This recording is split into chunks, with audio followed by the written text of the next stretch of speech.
यूँ सरेआम बारिश में भीगते देखा सबने मुझे। मन का रीतापन देखा कभी तुमने मेरा?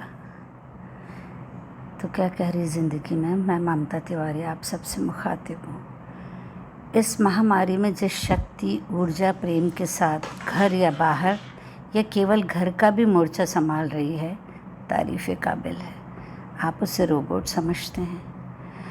बहुत समय पहले मेरे कंप्यूटर संस्थान में वो आई थी, नौकरी की तलाश में। केवल पति की तनख्वाह से घर नहीं चल पा रहा था। संयुक्त परिवार था, घर का सारा दारोमदार दोनों पर था। जब तक नौकरी नहीं मिलती तब तक उसने मेरे यहाँ निःशुल्क कंप्यूटर सीखना सिखाना शुरू किया। अच्छी खासी MBA थी, पति से उच्च शिक्षित भी थी। अचानक एक दिन पेड़े का डब्बा लिए ऑफिस में घुसी, दीदी नौकरी मिल गई। एक नहीं, दो ऑफ़र। सच में मुझे औरतों को आगे बढ़ते देख बहुत गौरव महसूस होता है, क्योंकि वो 2 नावों में पैर रखकर जीवन संतुलित रखती हैं। अन्यथा लोग क्या कहेंगे? छी, कितनी आत्म केंद्रित है ना, अपने सुख के लिए जी रही है। औरत का काम है दूसरों को सुख देना। खैर, दूसरे दिन वो मुँह लटकाए ऑफिस में घुसी।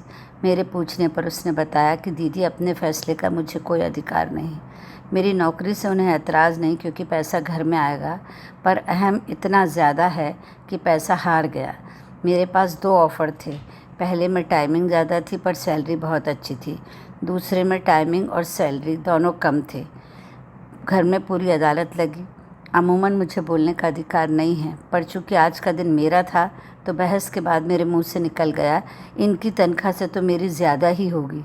तभी तो सास ने धीरे से कहा। मैं पुरुष के अहम की तुष्टि को घर की ज़रूरतों से बड़ा होते देख रही थी। सास को भय था कि मैं उनके बेटे को ज़्यादा सैलरी के कारण नीचा न दिखा दूँ। फिर मैंने पूछा। मैंने कम सैलरी वाली नौकरी के लिए हाँ कह दी। मैं भी उदास हो गई, और बिना तनख्वाह वाली नौकरी जो वो बिना सैलरी के सहज कर रही थी, वो गिनती में है ही नहीं। रख रखाव से बनाए रखती हूँ भरम, ताकि लोग रश्क करते रहें मेरी किस्मत से। आपको ये लग रहा होगा कौन सी अनोखी बात मैं सामने रख रही हूँ। ये तो बड़े साधारण छोटे से संघर्ष हैं स्त्री जीवन के। एक बार किसी पुरुष को जड़ से उखाड़ो और किसी और आंगन में लगाओ, क्या वो पनपेगा? हरगिज़ नहीं। कुदरत ने स्त्री को ऐसा बनाया है, और कुछ हालात और स्त्री ने खुद को भी ऐसा बना लिया है कि बार बार जड़ों से उखड़ने के बाद भी वो बाहर से फलती फूलती रही, अंदर से मुरझाती रही। बचपन से जैसे उसने अपनी दुनिया समझा, वो उसकी ना थी। ब्याह से दूसरी दुनिया में ढकेल दी गई। ये छोटे छोटे दर्द शुरुआती दौर से शामिल रहते हैं उसकी ज़िंदगी में।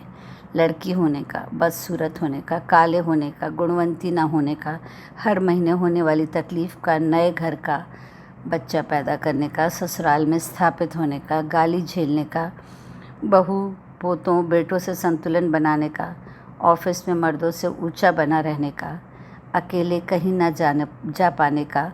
दर्द जब नासूर बन के स्याही की शक्ल में कलम से निकला तो जाहिर है दर्द ही उगलेगा।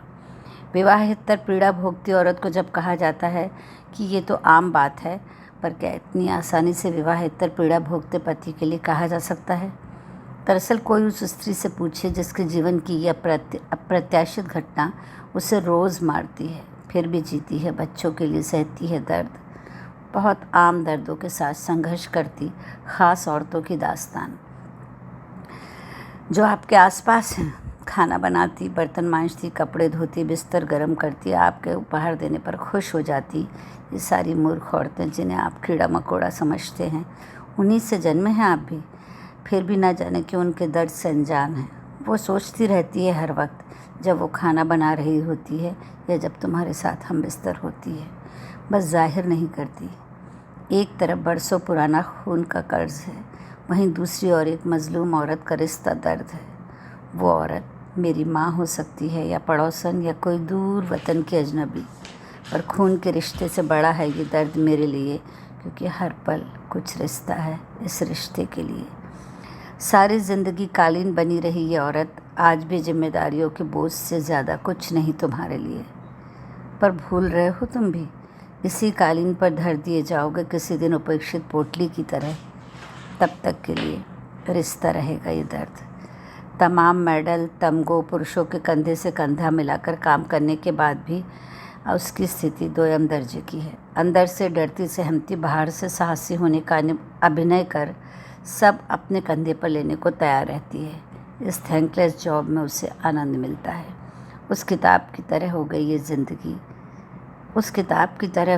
ज़िंदगी, महंगी समझ जिसे खरीदता कोई नहीं, बस पन्ने पलट कर चला जाता है।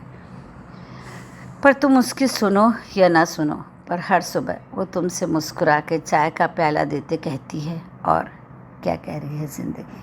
शुक्रिया।